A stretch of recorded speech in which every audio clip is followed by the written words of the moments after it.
My name is Saadiya Aminu. I have the privilege of leading at Urban Shelter Limited, so I act as the CEO, Managing Director, planning day to day, and then of course week to week, month to month, looking after strategy and how we grow.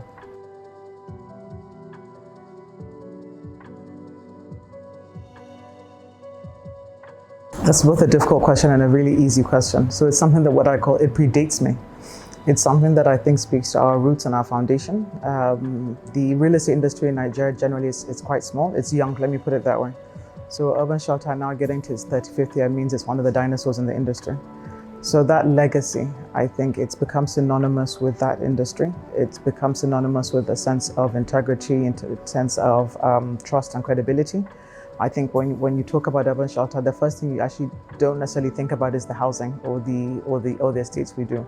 It represents something I think far more intrinsic, and that's trust, credibility, and integrity. It's the legacy part of it comes because it's what I call a generational business. It's something that started off with one individual or other group of individuals, and then has passed down in terms of another generation as well. So that succession means it's kind of here to stay, and I'm really happy to be part of that story.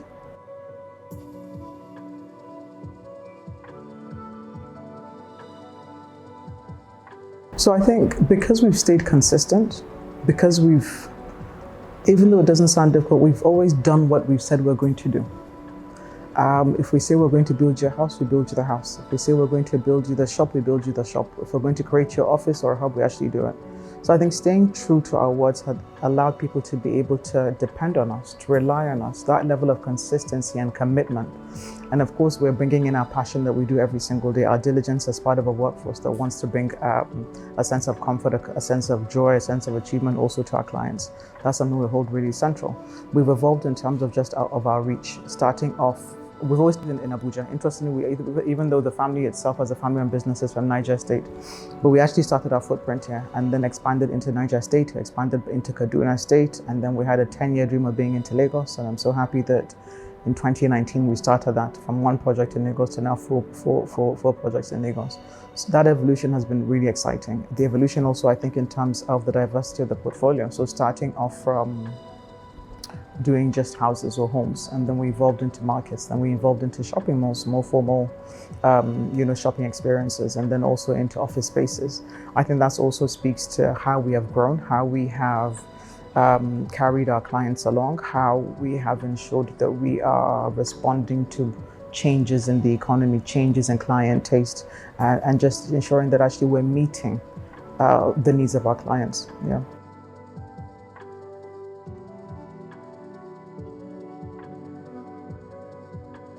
Fantastic. So I'm going to approach that question, I think, with two answers. There's the CSR aspect, but there's also, I think, the value that we drive into the economy.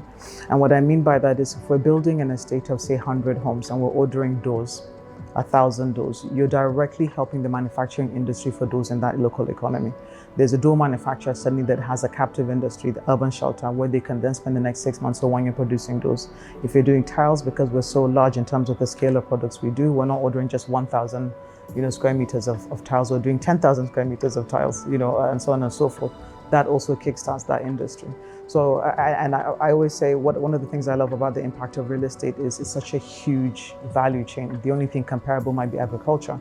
What we typically know are the contractors and suppliers. We forget, for instance, the services, whether it's the marketing, whether it's the legal. One of my favorite people to see on site is the lady that the mama put that stops by the gate, that's feeding people for the next 2 years. She now has an income. So for me, while that isn't CSR, I think that's something that's boosting the local economy. That's something that's job creation. That's something that's wealth provision. Now, when we go specifically into CSR, we're very passionate about that. And as you can see, I'm a woman. One of the things I'm told I have a bias, which is okay, because if I can't be biased, about women, who should I be biased about? I don't call it bias. I call it equity. I call it creating a level playing field for advocating for women.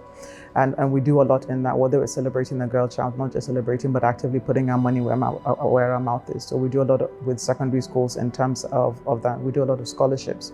So much so that there is a separate arm, the ATF Foundation, that actually handles a lot of our extracurricular activities when it comes to CSR outreach. We do a lot also for women in terms of scholarships for training. and career advancement. Something very, very close to us is Sickle Cell Foundation. We've supported Sickle Cell Foundation for close to a decade now. We do a lot, both for the main foundation as well as smaller cell groups. In the past, we've partnered up with institutions that help children with learning abilities, such as ADHD, autism spectrum, and so on and so forth, because we've noticed, obviously, over the last couple of decades, there's been a huge trend in education, and we believe every child should be able to access educational tools that allow them to become the full person, the full adult they're meant to be, achieving their full capacity. As a rule of thumb at the project level, we tend to look at any potential opportunities near a project site to help. So this might be borehole, this might be recommissioning toilets, this might be doing up a school hall, this might be repainting an entire section of an auditorium. And that's something we do a lot of, actually. So we do that at the project site. And then lastly, also, because of some of the project sites we do, we might be the first organization there that are helping the local government bringing in key infrastructure. So that includes water, sewer lines, power lines, even access to the roads. So we've done a lot of that, especially for Niger State and Kaduna State as well. The community has given back to us in huge ways. They've really supported our cause. They've opened their arms to us. We haven't had any resistance. And so there's been a very, what I call, symbiotic relationship between communities and where we go and develop our project sites.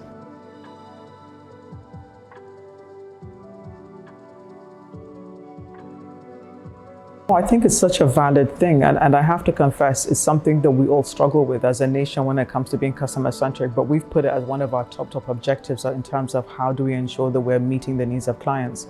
And this goes beyond just here's your home or here's your office or here's your shop, but actually throughout the whole process when it comes to the buying process. And we've tried to, as much as possible, make it what I call user-friendly. We've made it more personable so that you are assigned an executive marketing person that starts with you from the journey when you do your application from all the way to when you get your handover key. So that consistency of attaching a face to this large organization, it builds trust. It builds that sense of kinship almost.